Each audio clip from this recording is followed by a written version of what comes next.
오늘은 7월 8일 시편 112편 1절부터 10절입니다.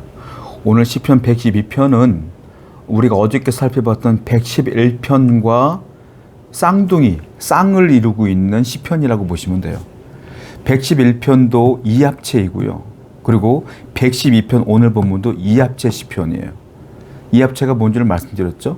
성경의 알파벳, 히브리어 알파벳 처음부터 끝까지 다 사용하는 거라고 제가 말씀드렸잖아요. 똑같은 거예요. 그런데 차이점이 있다면 시편 111편은 하나님의 성품을 노래한 거라면 시편 112편은 하나님을 찬양하고 예배하는 하나님의 백성들이 어떠한 삶을 살아갈 것인가, 여호와를 경외하는 우리가 어떻게 살 것인가에 대한 이야기를 하고 있어요. 1절입니다. 할렐루야, 여호와를 경외하며 그의 계명을 크게 즐거워하는 자는 복이 있도다.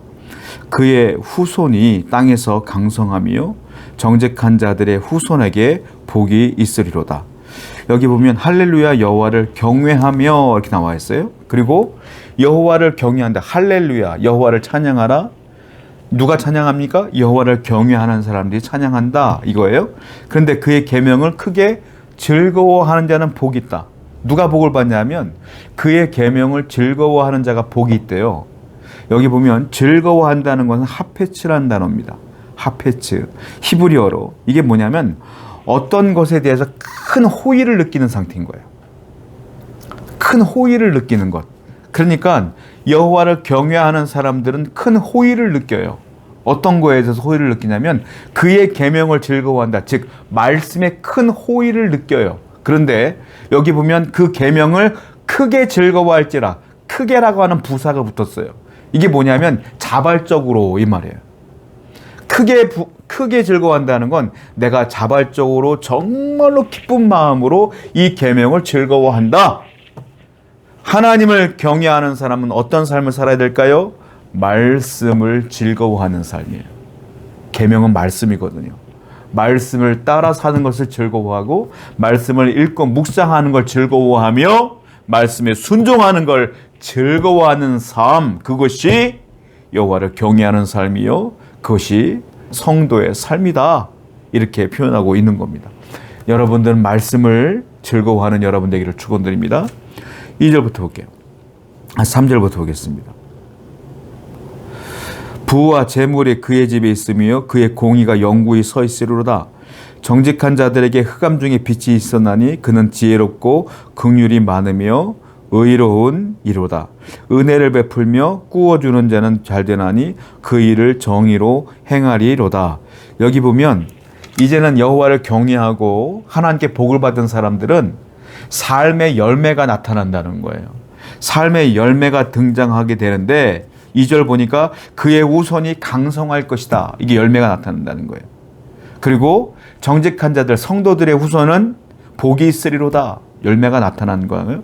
3절 보니까 부와 재물이 그의 집에 있을 것이고 그의 공의가 영구히 서 있으리로다. 이 말입니다. 그렇게 개인과 가정에 그 복을 주신다는 거예요.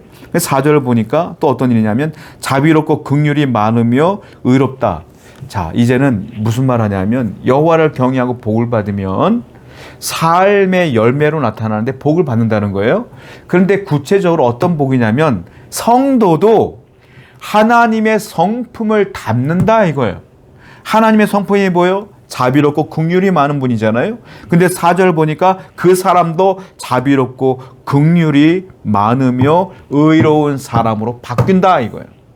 성도는, 하나님을 경외하는 진짜 성도는 성품이 바뀌어야 돼요. 자비로운 사람으로, 긍휼이 많은 사람으로, 의로운 사람으로 하나님의 성품을 따라 바뀌어야 된다 이겁니다. 과연 우리는 변화되고 있습니까? 하나님을 알기 전과 하나님 믿은 다음에 나는 얼마나 변화되고 있는가를 생각해 보셔야 돼요. 그렇게 변화된다면 이 앞에 있는 복들이, 가정에 내려는 그 복들이 흘러 넘칠 것이다 라고 하는 거예요. 그리고 또 뭐라고 말하죠? 5절 보니까 은혜를 베풀며 꾸어주는 자는 잘되나니. 은혜를 베풀며 꾸어준다. 누구한테요? 내가 나한테 꾸어주는 건 아니잖아요. 뭐예요? 어려운 사람들에게 꾸어주고 그 사람들에게 은혜를 베푼다. 긍휼이 있으니까 하나님이 주신 복을 어떻게 한다? 흘려보낸다. 이게 누구다? 여호와를 경외하는 사람이다. 여호와를 경외하는 사람은 움켜쥐는 자가 아니라 복을 흘려보내는 자요, 긍휼을 흘려보내는 자요, 자비를 흘려보내는 자라. 이것이 성도의 성품이다 라고 하나님은 말씀하세요. 저와 여러분들은 이런 성품을 닮아 자비롭고 긍휼의 삶을 살아야 될 줄로 믿습니다. 7절입니다. 그는 흉한 소문을 두려워하지 아니하며 여호와를 의뢰하고 그의 마음을 굳게 정하였도다. 그의 마음이 견고하여 두려워하지 아니할 것이라 그의 대적들이 받는 보응을 마침내 보내리로다. 앞에는 구체적인 복을 얘기했다면 이제는 보이지 않는 복을 얘기해요. 여호와를 경외하면 보이지 않는 복을 받게 될 것인데, 그리고 그 복을 받고 그 복을 받은 대로 삶을 살아야 된다는 거예요. 어떤 복입니까? 여기 보니까 그의 마음을 굳게 정하였으니 이 말이에요. 굳게 정하였다는 건 뭐예요? 흔들리지 않는다. 뭐가? 내 마음이. 무엇 때문에? 믿음으로. 삶에 문제가 생기거나 환경의 변화가 생길 때 우리는 절망하고 좌절하고 흔들리잖아요.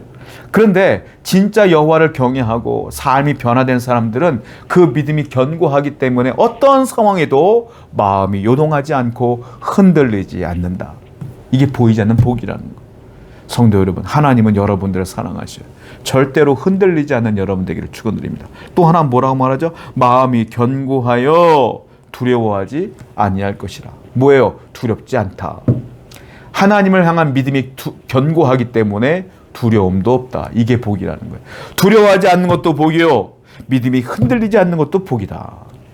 우리가 생각하는 복은 물질의 복, 건강의 복, 자녀가 잘 되는 복, 이런 복들을 얘기하겠지만 그것도 복이지만 진짜 축복은 어떤 상황에도 흔들리지 않는 믿음과 두려워하지 않는 믿음이다. 이 보이는 복과 보이지 않는 복을 다 누리며 살아가는 여러분 되기를 축원드립니다. 기도하겠어요. 우리 모든 성도가 하나님의 복을 받으며 살게 하여 주시옵소서. 예수님의 이름으로 기도드렸습니다. 아멘.